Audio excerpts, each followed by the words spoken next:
Knicks fans, welcome to another episode of Delusional, Knicks Fan Network, where we bring you that Knicks content that you need. Finally, after reaching out to coaches that have been under contract, Knicks has finally found a head coach, which is Mike Brown.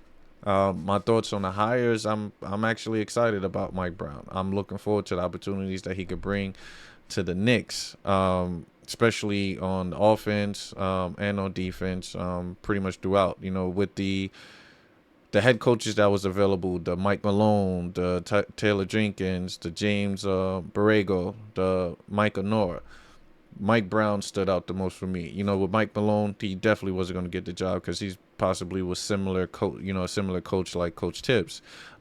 Tyler Jenkins, I pretty much wasn't familiar with his coaching, but he did have a winning record before he was fired, and he was pretty much leading Ja to being the face of the NBA at the time. James Borrego, he was the coach of the, Charlotte Hornets at a point in time, was bringing a different offense.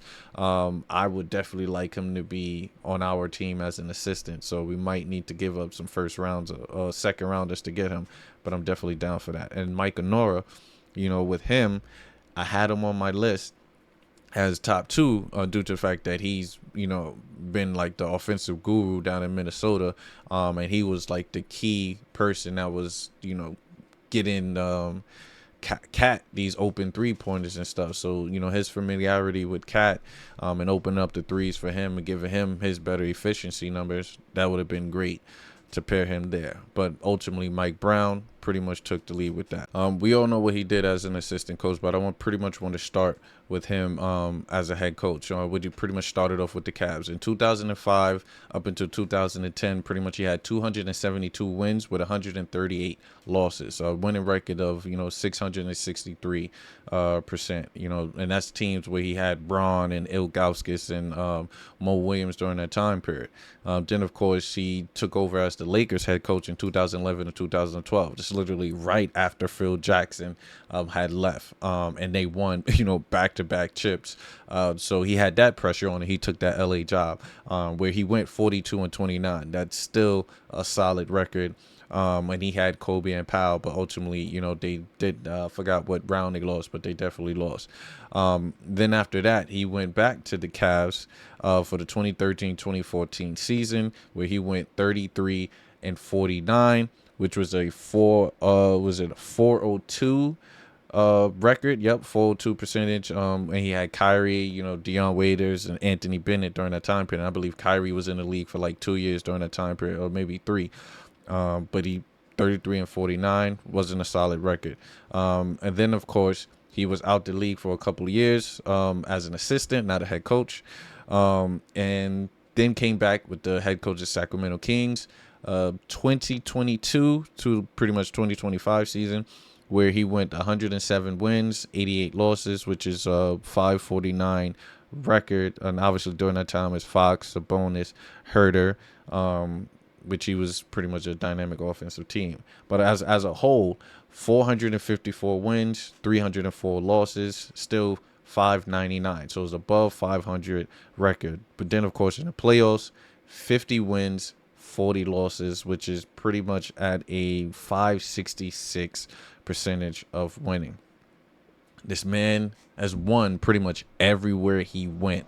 That's ultimately the conversation with him. And believe it or not, why he got the position is because he win. Now, what could Brown pretty much bring to the Knicks? I will say, creativity on the offensive end. This man was his first year in Sacramento, number 1 rated offense, pretty much first in the league in points per game. With Sacramento, and that was a high-powered offensive team. Just imagine what he could do with the Knicks. Just imagine. Pretty much they run a triangle offense. You had the Princeton offense. You had the UCLA schemes. A lot of with the Princeton it was back cuts. DHOs, 5-out offense. So this is something that he could do with the Knicks. We can totally see with different lineups and the players that we got now, it can work. On his defense, his better defensive teams was down in Cleveland. So one year he was ranked number 1 in defense. Another year was ranked 4th in defense. Another year was ranked 7th in defense. So those times in Cleveland where he had some defensive players around Braun, he got it done. Knicks have defensive players. We got Mitch, we got Deuce, we got OG, we got Mikal. So Knicks can possibly be top 10 on the defensive end. Another thing about Mike Brown, what he could bring is accountability. With the practice, I'm hearing it's a lot of practice. So this is repetition. This is stuff that we need right now. Communicating, speaking with the team, let them know how we want it. There was a clip of him and in his practice of him literally running up and down, showing them, this is what I want you to do. This is what I want you to do. So you need a coach that can be able to communicate and showcase what he wants them to do on the court. And I think that'd be awesome. And another thing, which is the main reason why I think he is our head coach and why he pretty much came in multiple times, is the bench opportunity. You heard from the front office they want to develop, the younger guys and utilize the bench. So he's not afraid to go 10 deep during the regular season, sometimes 11, mixing up the lineups to get the maximize offensive skills, player development, playing the younger guys. We ultimately know why the Knicks want to play the younger guys. They want to play the younger guys so they can do what they did with Quentin Grimes, quickly, RJ Barrett, is develop them, get them well, showcase them, and trade them for pieces. That's ultimately what we have done, and it worked for us. It got us in great positions with making trades. So that's why they want to do that. So I'm definitely looking forward to that. Another thing with Mike Brown is I'm eager to see how he's going to use Mikal. As I got little stats up there when I'm going to talk about. But how's he going to use Mikal Bridges? Actually, let me go to the screen. How's he going to use Mikal Bridges? High pick and roll with Mikal. I want to see that a lot more. Maybe actions with him and Cat. We haven't really seen actions with him and Cat, actions with him and Mitch. And you've seen that as alley-oops usually determine after that. Speaking of Mitch, how are you going to utilize Mitch? Can we get Mitch on high pick and rolls and actually roll into the basket and giving it to him? Instead of him being at the top of the key, just passing the ball off. Are we going to get Mitch having post plays? If we do a pick and roll and somebody smaller ends up on Mitch, are we going to feed Mitch the ball? We've seen Mitch in the post back people down, left hand, right hand layups and get it done or dunk on them. Let's do that. With Jordan Clarkson, the new addition of Clarkson, how they going to utilize Clarkson? Clarkson could be, coming down off of pin-offs, flares, screens, Iverson cuts. We can utilize him in scoring. He could be a primary ball handler, bringing the ball up as well. He can space the floor, knock down jump shots. So that's another way that he can utilize him. So I'm eager to that. But mainly, how is he going to utilize Jalen Brunson? Right? We saw how Fox was under his system, quick, fast pace. Jalen Brunson, I haven't really seen him in a fast pace offense like that. Jalen Brunson, fourth quarter, Mr. ISO ball, big body Brunson. He likes it at the mid range. He liked to post it up. During the course, he liked to shoot threes. His actions were a little bit different. How do he, integrate Brunson with this high power offense? I think he could definitely utilize them, but I just want to see. And will Brunson be, remotely reliable or accessible to take on that role or that position in this new offense? So Mike Brown, definitely looking forward to, it's a 3-time NBA champion as an assistant. So he brings that experience. He's been in this situation. I believe Steve Kerr was out a couple times. He had to become, the lead coach and managing the Golden State Warriors. So you're talking about Kevin Durant. You're talking about Klay Thompson, Draymond Green, Steph Curry.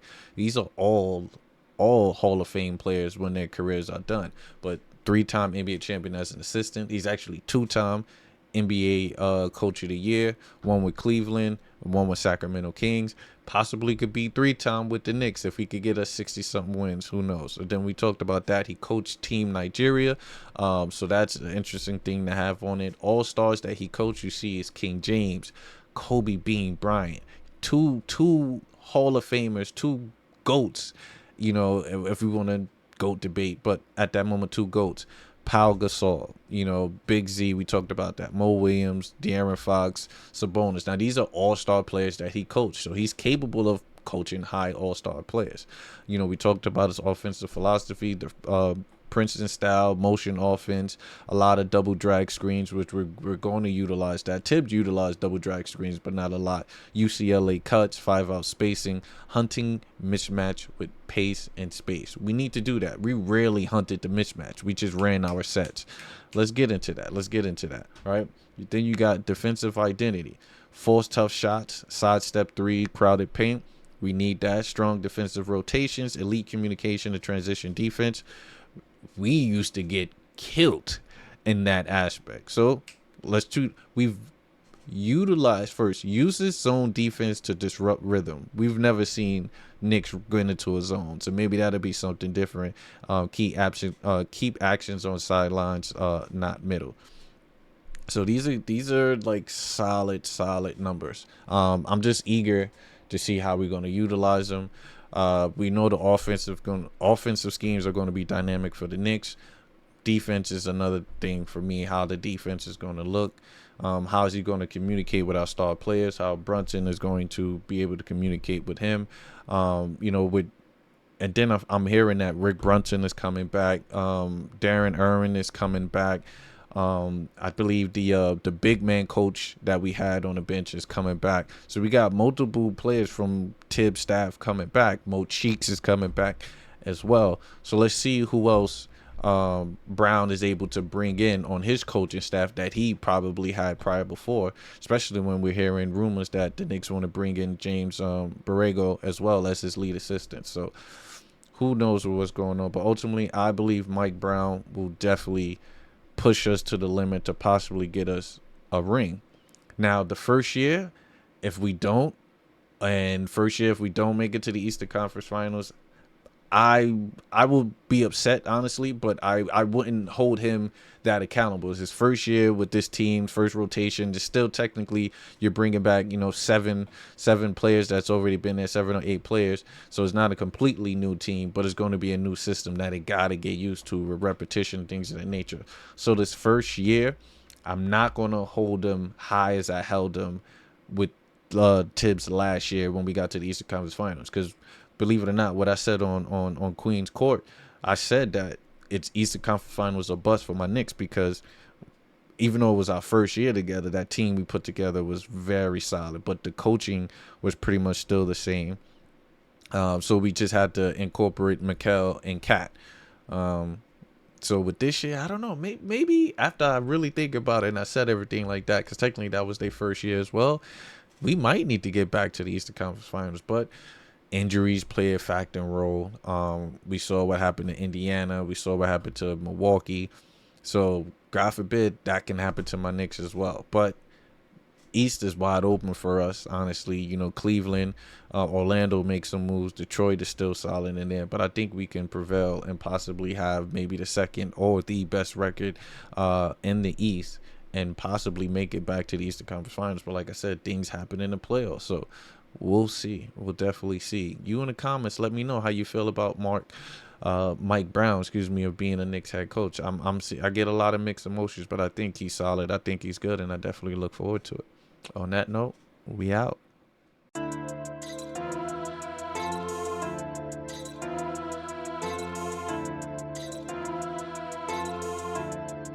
Did Brandon do that? You gon' do it if I say so. Yeah.